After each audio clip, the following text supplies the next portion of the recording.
अब ये ओम नमः शिवाय। ऐं ह्रीं क्लीं चामुण्डाय विशाय नमः। गणपति जयति। आप चर्चा एक करनी है। अभी हम त्रिपुर बाला सुंदरी मंदिर में बैठे हैं। यहीं पर द्रौपदी ने अपना शरीर भीम पुल के नीचे सरस्वती नदी में छोड़ दिया था और सारे पांडव ऊपर चले गए। हम यही कहना चाह रहे थे कि मनुष्य पहाड़ों की तरफ भाग रहा है। बद्रीनाथ बड़ी संख्या में लोग आ रहे हैं, तीर्थों में जा रहे हैं, एकांत स्थान में जा रहे हैं, क्योंकि शांति की खोज करता है। शांति की खोज क्यों करता है? क्योंकि हमारी उत्पत्ति शांति से है, नीरव शांति से है। वेद कहता है कि जब कुछ भी नहीं था, केवल नीरव शांति थी, उस नीरव शांति में ही ओम प्रकट हुआ, शक्ति प्रकट हुई और फिर ये सूक्ष्म जगत से इस स्थूल जगत का निर्माण हुआ। इसलिए स्थूल जगत कुछ भी नहीं, लेकिन भगवान की ये बाजार है, भगवान को चलाना था, इसलिए सारे संसार में प्राणियों को उत्पन्न किया। अब उनको ज्ञान भी दे दिया, लेकिन जब उनको उस संसार में सुख नहीं मिलता, शांति नहीं मिलती है, तो वो आध्यात्मिक बनने की कोशिश करते हैं, एकांत स्थान की कोशिश करते हैं। लेकिन इसको हमको समझना चाहिए।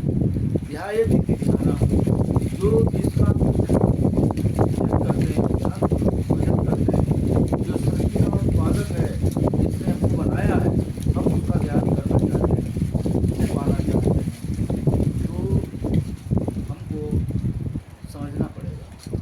समझना ये पड़ेगा कि हम इस संसार में आकर हम सत्य को भूल गए और तमाम तरह के भ्रम जंजाल हमने इकट्ठा कर लिया अज्ञानता के कारण। और जब ये संजाल इकट्ठा हो गया तो हमको उसमें अच्छा नहीं लग रहा है, हम शांति की तरफ भाग रहे हैं। ये शांति बहुत बड़ी चीज़ है और ये मिल जाती है जब निरंतर हम ध्यान साधना करेंगे, ईश्वर का जप ध्यान करेंगे और बुराइयों को अपने अंदर से हटाएंगे। काम, क्रोध, लोभ, मोह, मद, मत्सर, अहंकार, खान पान को भी अपने सुधारेंगे तो अपने अंदर ही हमारा चित्त शुद्ध हो जाएगा। मन आत्मा से, अभ्यास के द्वारा आत्मा से जुड़ जाएगा और फिर आपको जहाँ भी हो वहीं शांति मिलने लगेगी। ओम देव शांति अंतरिक्ष गम शांति, पृथ्वी शांति, रापा शांति, रोषदया शांति। ओम ब्रह्म शांति, सर्वगम शांति, शांति देव शांति। और विश्वानदेव सत्युद्धानि परासु यद भद्रम तन्नासु, उस परमात्मा से हम प्रार्थना करते हैं, हे परमात्मा जो हमारे लिए कल्याणकारी वो हमको दो। नारद जी को भी भगवान ने बंदर का मुख दे दिया, लेकिन वो कल्याणकारी चीज़ उनको दे दी जो कोई भी वेद शास्त्र पुराण नारद जी की कृपा के बिना, उनकी प्रेरणा के बिना नहीं लिखा गया है। और भगवान के वो सबसे बड़े पार्षद हैं और कभी भी वो भगवान के पास पहुंच जाते हैं। ये क्या है? मन। जो मन आत्मा का दर्शन कर लेता है वो तत्काल मन आत्मा में, हृदय में स्थापित हो जाता है, उसकी समाधि लग जाती है। ये नारद मतलब उसका संकल्प कभी नष्ट नहीं होता है। तुरंत ध्यान किया, तुरंत समाधि लग गई, नीरव शांति में पहुंच गए।